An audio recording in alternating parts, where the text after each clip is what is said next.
আজকে করবো আমরা আম মাখা। তাই যাচ্ছি গাছের দিকে। ওই যে ওই গাছটাতে কত বড় বড় আম হয়েছে না, ওই গাছটা থেকেই পারবো।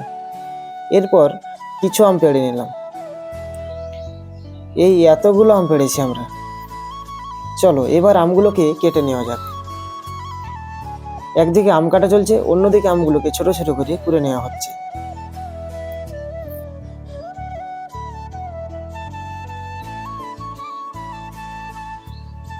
এরপর পরিমাণ মতন নুন আর লঙ্কার গুঁড়ো দিয়ে ভালো করে আমগুলোকে মেখে নিতে হবে।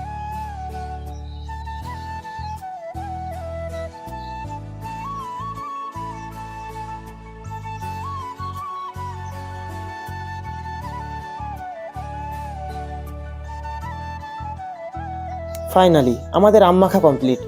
কি এইবার তোমাদের মুখে জল চলে এসেছে তো? চলো এইবার আমটাকে টেস্ট করার পালা।